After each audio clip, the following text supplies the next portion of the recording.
Salam kerahiman. Hari ini kita akan baca dari diary nomor 947 ya, tanggal 16 Februari. Kita mulai dalam nama Bapa dan Putra dan Roh Kudus. Amin. 947. Kadang-kadang berjam-jam jiwaku tidak sadarkan diri karena takjub menyaksikan keagungan Allah yang tak terbatas, yang merendahkan diri begitu rendah ke tataran jiwaku. Tak kunjung henti pesona batinku bahwa Tuhan yang Maha Tinggi berkenan akan daku dan membeberkan jati dirinya kepadaku. Dan aku membenamkan diri bahkan lebih dalam lagi ke dalam kehampaanku, sebab aku tahu siapa diriku. Tetapi aku harus berkata bahwa sebagai tanggapan, aku mengasihi penciptaku dengan setiap denyut jantungku dan setiap gerak syarafku. Tanpa sadar, jiwaku membenamkan diri di dalam Dia. Aku merasa bahwa tidak suatu pun akan memisahkan aku dari Tuhan, baik surga maupun bumi, baik masa sekarang maupun masa yang akan datang. Segala sesuatu akan berubah, tetapi kasih tidak pernah berubah. Ia selalu sama. Dia Allah yang kuat dan kekal, membuat kehendaknya aku kenal, supaya aku dapat mengasihi Dia secara sangat istimewa, dan Ia sendiri membuat jiwaku mampu mengasihi Dia sesuai dengan kehendaknya. Aku mengubur diriku sendiri makin hari makin dalam di dalam Dia, dan aku tidak takut akan suatu pun. Kasih telah menguasai seluruh hatiku, dan kalaupun aku diberitahu tentang keadilan Allah dan tentang betapa roh-roh yang murni pun gemetar, serta menutup wajahnya di hadapan Dia, sambil berkata tanpa henti, "Kudus," yang memberi kesan bahwa keakrabanku dengan Allah akan merongrong kemuliaan dan keagungannya, aku akan menjawab, "Oh tidak, tidak, dan sekali lagi tidak." Dalam kasih yang murni, ada ruang untuk segala sesuatu. Pujian yang paling agung dan sembah sujud yang paling husuk. Lewat kasih, jiwa akan membenamkan diri dalam damai sejati di dalam Dia. Dan kata-kata orang yang masuk dari luar tidak akan mempengaruhi jiwa itu. Apa yang mereka katakan tentang Allah hanyalah bayangan yang kabur, kalau dibandingkan dengan apa yang dialami jiwa itu tentang Allah sendiri. Seringkali mengherankan bagaimana orang tersentak kagum atas apa yang dikatakan seseorang tentang Allah. Sementara bagi jiwa itu, ungkapan tersebut sama sekali tidak istimewa, karena ia tahu bahwa apa yang dapat dituangkan dalam kata-kata belumlah seberapa. Maka jiwa itu mendengarkan segala sesuatu dengan penuh hormat, tetapi ia sendiri hidup di dalam Allah. Sering ya Suster Faustina kadang-kadang dikatakan berjam-jam jiwaku tidak sadar, menyaksikan keagungan Allah yang tak terbatas. Kalau kita pergi ke pegunungan, melihat pemandangan yang indah,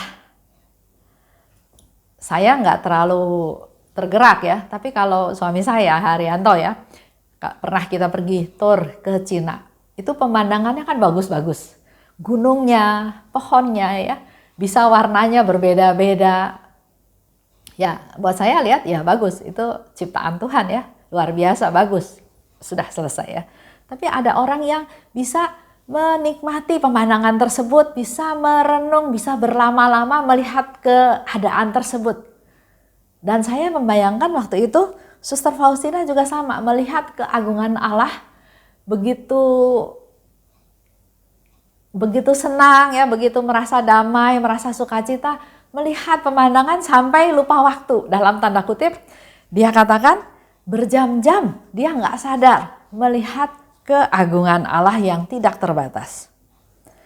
Nah, yang di sini direnungkan oleh Suster Faustina bukan pemandangan alam seperti itu, tapi yang direnungkan adalah kok Tuhan, Allah yang luar biasa keagungannya yang begitu hebat, kok mau merendahkan diri begitu rendah ke tataran jiwaku. Saya ini siapa? manusia berdosa, pendidikannya juga rendah, bukan orang hebat, bukan siapa-siapa. Tapi kok Tuhan yang luar biasa keagungannya mau merendahkan diri, dan itu yang membuat Suster Faustina kagum sampai berjam-jam nggak sadar mengagumi keagungan Allah. Kok Tuhan yang begitu luar biasa peduli, berkenan padaku, kata Suster Faustina ya, yang papa. Dan bahkan Allah membeberkan jati dirinya kepadaku. Siapa aku? Ya, itu suatu kekaguman Suster Faustina yang dia sendiri nggak bisa bayangkan kok Allah sampai merendahkan diri sedemikian rupa. Aku ini papa, tapi aku memberi tanggapan atas kasih Allah tersebut. Jadi walaupun dia papa, walaupun dia tidak punya apa-apa, tapi apa yang dia alami, apa yang dia rasakan, dia memberikan tanggapan itu. Begitu pula dengan kita semua. Kita bersyukur pada Tuhan, kita berterima kasih pada Tuhan, kita merasakan apa yang Tuhan sudah lakukan untuk kita, Tuhan pelihara kita, Tuhan lindungi kita. Mari kita memberi tanggapan. Bukan ya sudah gitu ya, tapi mari memberikan tanggapan. Dan tanggapan yang dilakukan oleh Suster Faustina adalah, aku mengasihi penciptaku dengan setiap denyut jantungku. Setiap denyut jantungku dia ingat bahwa aku mengasihi Tuhan. Dan setiap gerak syarafku dia juga ingat dia mengasihi Tuhan. Ya. Jadi ada respon, ada tindakan nyatanya. Aku memendamkan diri dalam dia dan merasa tidak suatu pun akan memisahkan aku dari Tuhan. Baik surga maupun bumi, baik masa sekarang maupun masa yang akan datang. Itu imannya Suster Faustina, di mana dia sungguh-sungguh yakin bahwa tidak ada yang bisa memisahkan Suster Faustina dengan Tuhan. Segala sesuatu akan berubah, tapi kasih tidak pernah berubah. Ini yang perlu kita pegang. Kehidupan ya, ada sehat, ada sakit, ada sukses, ada gagal ya, ada kegembiraan, ada kesedihan, ada mendapatkan sesuatu, ada kehilangan. Kehidupan itu seperti itu. Tapi ada satu yang tidak berubah, yaitu kasih. Kasih tidak pernah berubah. Di mana-mana dikatakan lebih lanjut oleh Suster Faustina ya. Aku mengubur diriku sendiri makin hari makin dalam di dalam dia. Jadi ini suatu proses. Nggak ada yang tiba-tiba Tuhan, saya mau ada di dalam engkau dan terus sudah ada di dalam Tuhan. Ini suatu proses di mana Suster Faustina katakan, aku mengubur diriku sendiri, melupakan keinginan sendiri, kehendak sendiri, supaya makin lama, makin hari, makin dalam di dalam Tuhan. Dan semakin bersandar pada Tuhan, semakin kita nggak bakalan takut dalam segala sesuatu pun. Contoh dalam hidup kita sehari-hari. Dalam situasi pandemi sekarang ini ya, tetap ada rasa ketakutan. Oke, punya tabungan. Tapi sampai kapan tabungan ini bisa bertahan? Banyak mereka yang tadinya bekerja. Karena masa pandemi, maka terjadi PHK awal. PHK dapat pesangon, bersyukur.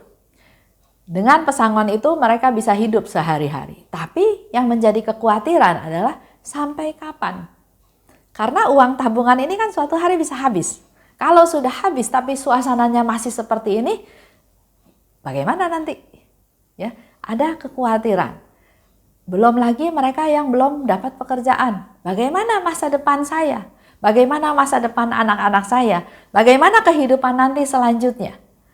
Ada kekhawatiran, ada ketidakpastian, ada kegundahan, galau ya. Ada banyak hal yang bisa mempengaruhi hidup kita.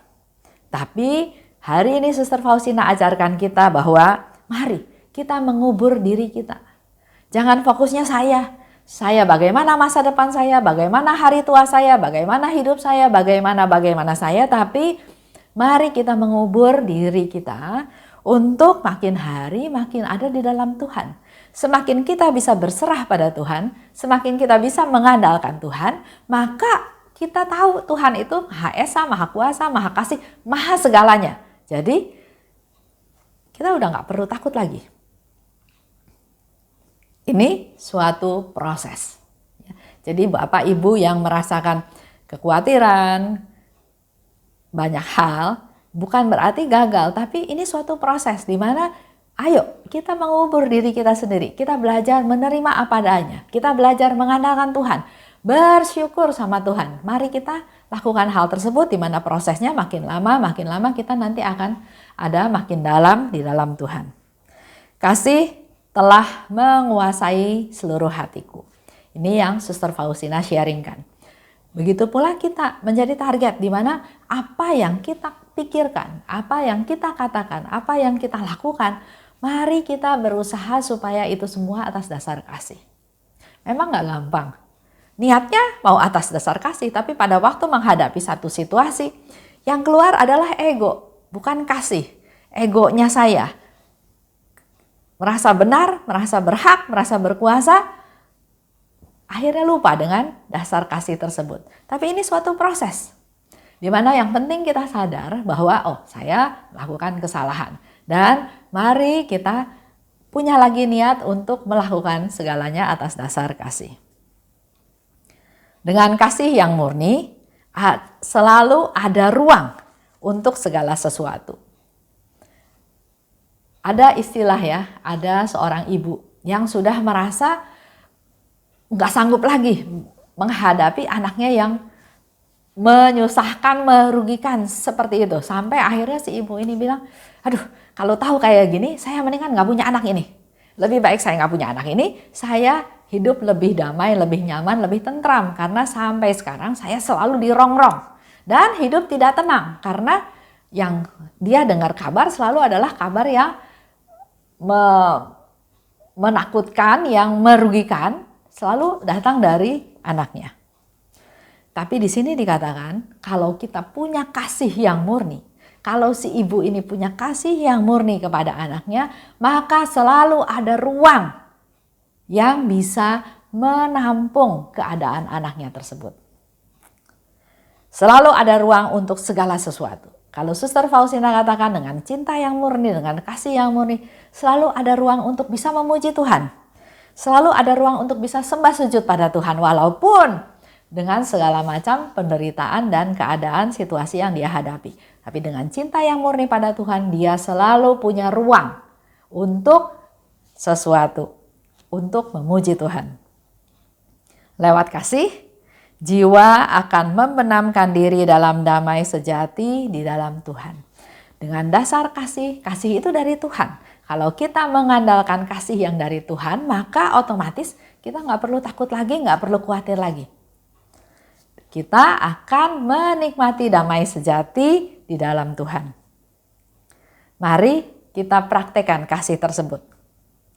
Kasih manusia yang pilih kasih, yang melakukan kasih dengan dasar-dasar tertentu, secara perlahan, secara bertahap kita melakukannya atas dasar kasih yang dari Allah. Kasih yang walaupun, kasih yang nggak berharap dapat balasan. Sehingga suatu hari nanti kita akan pelan-pelan mengalami damai sejati yang dari Tuhan. Itu aja untuk hari ini. Dalam nama Bapa dan Putra dan Roh Kudus. Amin. Oh luka kerahiman, oh hati Yesus, sembunyikanlah aku di dalam lubuk hatimu. Laksana satu tetes darahmu sendiri. Dan jangan biarkan aku terlepas dari situ selama-lamanya. Kurunglah aku di dalam lubuk hatimu, dan ajarlah aku mencintai Engkau. Tuhan, mampukan aku memahami sepenuhnya siapa dirimu. Bawalah aku masuk ke dalam rengkuhan mesramu, sejauh itu dapat ditanggung oleh kodrat insani. Amin. Dalam nama Bapa dan Putra dan Roh Kudus. Amin. Salam kerahiman.